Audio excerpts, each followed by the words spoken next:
5 సంవత్సరాలు ఉన్న ముఖ్యమంత్రి చంద్రబాబు గారైనా, 5 సంవత్సరాలు ముఖ్యమంత్రిగా ఉన్న జగనన్న గారైనా ఆంధ్ర రాష్ట్ర ప్రజలకు ఇచ్చిన మాట ఇలా తప్పితే ద్రోహం చేసిన వారు అవునా కాదా ఆంధ్ర రాష్ట్ర ప్రజలకు మీరు చెప్పాల్సిన అవసరం.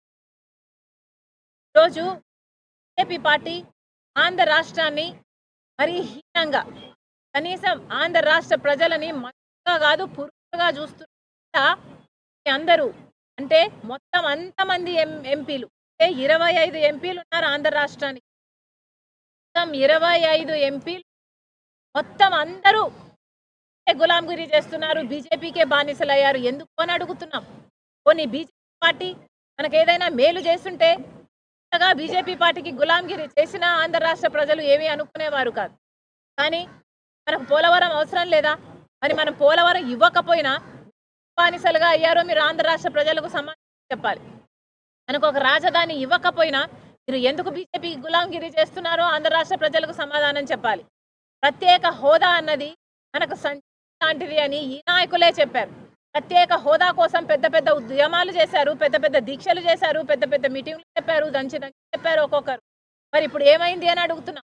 ప్రత్యేక హోదా ఎంత ముఖ్యమో ఈ నాయకులకి తెలియదు అని కాదు, నాయకులకు మొత్తం తెలుసు. ప్రత్యేక హోదా ఉంటే ఉత్తరాఖండ్లో 2000 పరిశ్రమలు వచ్చాయి, హిమాచల్ ప్రదేశ్లో 10,000 పరిశ్రమలు వచ్చాయి. ఆ పరిశ్రమలు వస్తే ఇన్ఫ్రాస్ట్రక్చర్ పెరిగితే, ఎకానమీ గ్రోత్ ఉంటే మన బిడ్డలకు ఉద్యోగాలు వస్తాయి, భవిష్యత్తు బాగుంటుంది. కానీ అవి ఏవి వీలు లేకుండా ఈరోజు ప్రత్యేక హోదా ఊసే లేకుండా పోయింది. అంటే అయినా కూడా మొత్తం ఇంతమంది ఎంపీలు బీజేపీకే, ప్రతి అంశంలోనూ బీజేపీకే సపోర్ట్ ఇస్తున్నారు అంటే ఎందుకో మీరు ప్రజలకు సమాధానం చెప్పాలి. ఈ మధ్య ఉన్న ఒప్పందం ఏమిటో ప్రజలకు సమాధానం చెప్పాలి. బీజేపీకి ఇంతగా అమ్ముడుపోయారో ప్రజలకు సమాధానం చెప్పాలి.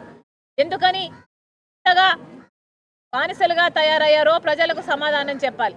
5 సంవత్సరాలు చంద్రబాబు గారికి అధికారం ఇచ్చారు, 5 సంవత్సరాలు జగన్మోహన్ రెడ్డి గారికి అధికారం ఇచ్చారు.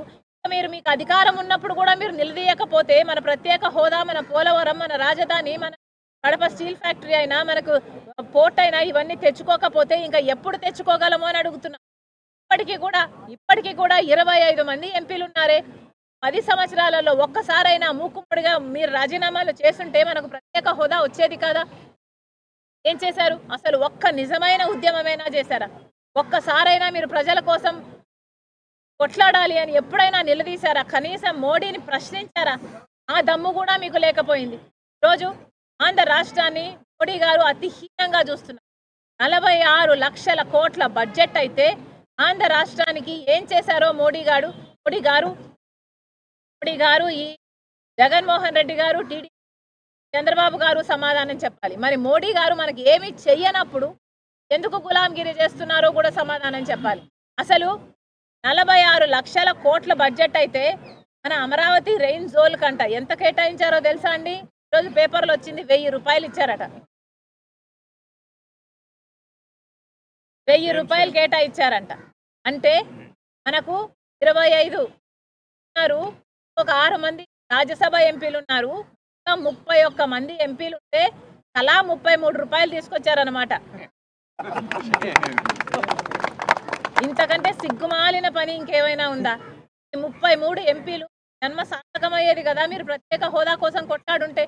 కనీసం ఒక్కసారైనా ప్రశ్నించారా? ఒక్కసారైనా మీరు కొట్లాడారా? ఒక్కసారైనా మీరు గొంతు విప్పారా? ప్రత్యేక హోదా ఎంత అవసరమో మీకు తెలిసి కూడా ప్రజల చేత మీరు ఓట్లేయించుకున్నారు అన్న ఇంగితం కూడా లేకుండా, కనీసం కృతజ్ఞతైనా లేకుండా స్వలాభం కోసము ప్రజలను తాకట్టు పెట్టారంటే ఇంకా మీరు నాయకులు అని ఎలా అనుకోవాలి? మళ్ళీ చెప్తున్నా, ప్రత్యేక హోదా ఆంధ్ర రాష్ట్రానికి చాలా అవసరం.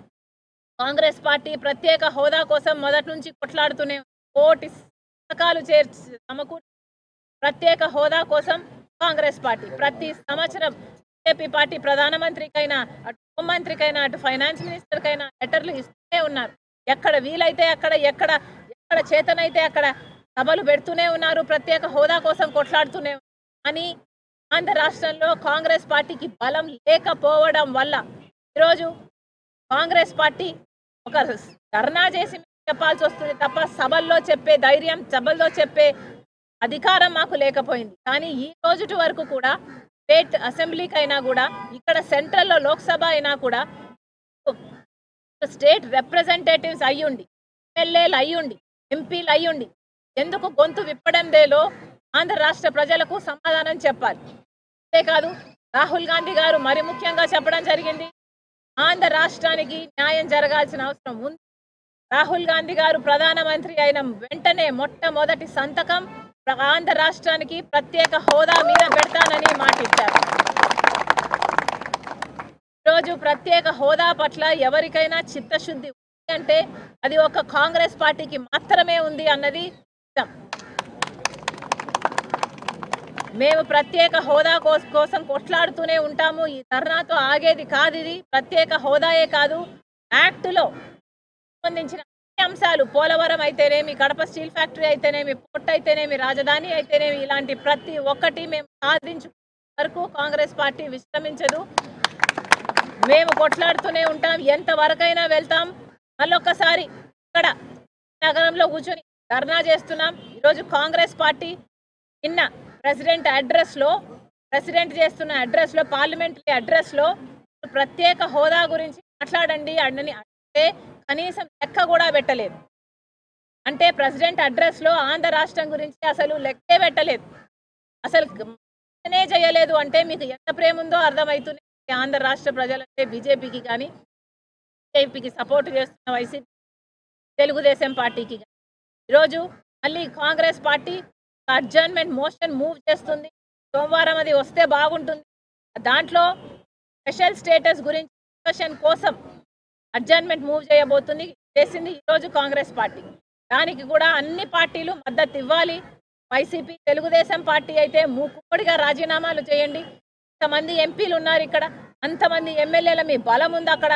మరి మీరు ఇంత ఉండి మీరు ప్రజలకు ఏం చేయకపోతే మీరు అసలు నాయకులు కాదు. మీకు అసలు ప్రజల పట్ల చిత్తశుద్ధి లేదనే